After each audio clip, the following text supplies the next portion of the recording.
Welcome to Trading Nation. I'm Mike Santoli. A fresh wave of trade fears putting pressure on the markets as trade uncertainties rise.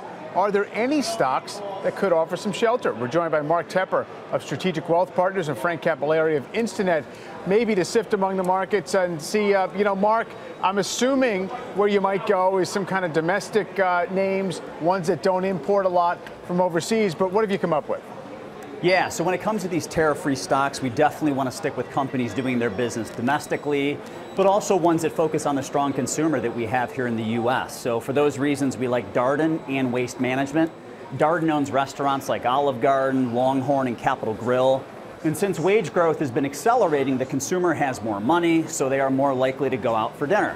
And when it comes to restaurants in general, we like the companies that are evolving with diet trends. And one of the biggest trends that we're seeing in dieting is that paleo or keto approach, which are both low carb. And Darden's doing that really well with a makeover of Olive Garden's menu, and obviously Longhorn and Capital Grille are steak joints. So Darden's our favorite restaurant stock, and we also like Waste Management. They generate 100% of their revenues from the U.S. and just a little bit from Canada. And they're in a consolidating industry, which really gives them a huge advantage because their national presence and huge landfill base really allows them to operate more efficiently than the other players. It's a rather low volatility stock and a consistent dividend grower, and those companies are coming back into favor as tech and growth are falling out of favor. And let's not forget, if oil stays at these lower levels, that would be a huge positive for Waste Management, because if you think about it, they drive trucks all day long that aren't very good on gas. So we like those too. All right, so some domestic consumer services plays right there. Frank, looking at the charts, what looks good that might be insulated from some of these trade concerns?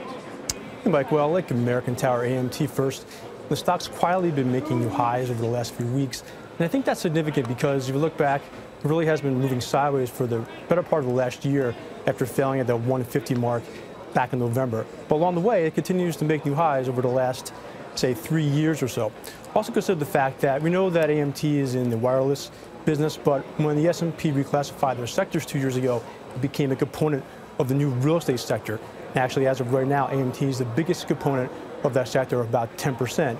And since that new classification, it has been outperforming the XLRE real estate ETF over that time. And obviously, those are all positives, and we think that supports future higher prices. So we'd be comfortable by weakness in AMT.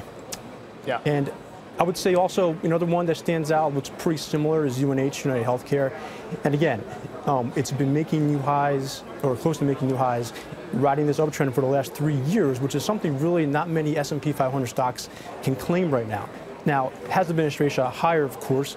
Along the way, we have highlighted on that chart number of arrows showing where the stock has been able to bottom or find support, and it was able to do that earlier this year during the pullback, and the stock finds itself again at that line again right now.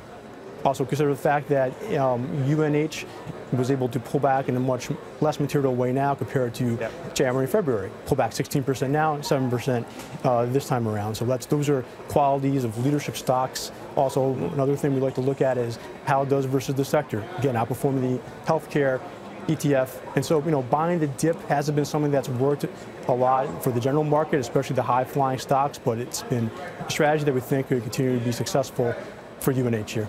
Yeah, UNH has been one of the stronger names in the Dow. Okay, so we got health insurance, cell phone towers, restaurants, and garbage. That's the way you stay away from the trade war risks. Thanks very much, Frank and Mark. Appreciate your time today. And thank you for watching Trading Nation. I'm Mike Santoli. We'll see you next time.